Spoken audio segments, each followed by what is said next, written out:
Indian ആഭ്യന്തര ക്രിക്കറ്റിലെ പ്രധാന ടൂർണമെന്റായ ദുലീപ് ട്രോഫി ഇന്ന് ആരംഭിക്കാനിരിക്കെ ടീമിൽ ഒരു അപ്രതീക്ഷിത മാറ്റം. പരിക്കേറ്റ ഇഷാൻ കിഷന് പകരക്കാരനായി മലയാളി താരം സഞ്ജു സാംസൺ ഇന്ത്യ ഡി ടീമിൽ ഇടം നേടി. ബുച്ചിബാബു ടൂർണമെന്റിനിടെ കാലിന് പരിക്കേറ്റതാണ് ഇഷാൻ കിഷന് തിരിച്ചടിയായത്. ഇഷാൻ കിഷൻ പരിക്ക് മൂലം കളിക്കുന്നില്ലെന്ന കാര്യവും പകരം സഞ്ജു ഇന്ത്യ ഡി ടീമിൽ കളിക്കുന്ന വിവരവും ബിസിയായി തന്നെയാണ് ഇന്ന് പുലർച്ചെ അറിയിച്ചത്. ഇന്ന് രാവിലെ 9-നാണ് ദുലീപ് ട്രോഫി മത്സരങ്ങൾക്ക് തുടക്കമാകുന്നത്.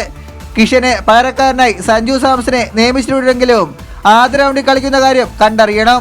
ഇന്ത്യ ഡി ടീമിൽ മറ്റൊരു വിക്കറ്റ് കീപ്പർ ബാറ്റർ KS ഭാരത്തുള്ളതിനാൽ സഞ്ജു പുറത്തിരിക്കും. ശ്രേയസ് അയ്യർ നയിക്കുന്ന ഇന്ത്യ ഡി ടീമിന്റെ ആദ്യ മത്സരം ഇന്ന് രാവിലെ 9:30-ന് ഋതുരാജ് ഗെയ്ക്വാദിന്റെ ഇന്ത്യ സി ടീമിനെതിരെയാണ്. അനന്ത്പൂർ റൂറൽ ഡെവലപ്മെന്റ് സ്റ്റേഡിയത്തിലാണ് മത്സരം. ഇതേസമയം ബംഗളൂരു ചിന്നസ്വാമി സ്റ്റേഡിയത്തിൽ ഇന്ത്യ എ ബി ടീമുകൾ ഏറ്റുമുട്ടും. ഇഷാൻ കിഷനെ കൂടാതെ സൂര്യകുമാർ യാദവും പേസർ പ്രസിദ്ധ് കൃഷ്ണയും ആദ്യ രണ്ട് മത്സരങ്ങളിൽ കളിക്കില്ലെന്ന് BCCI വ്യക്തമാക്കി. ഇന്ത്യൻ പേസർമാരായ മുഹമ്മദ് സിറാജ്, ഉമ്രാൻ മാലിക് എന്നിവരെയും അസുഖം കാരണം ടൂർണമെന്റിൽ നിന്ന് പിന്മാറിയിരുന്നു. ഓൾറൗണ്ടർ രവീന്ദ്ര ജഡേജയെ ഇന്ത്യ ബിയിൽ നിന്ന് ഒഴിവാക്കി.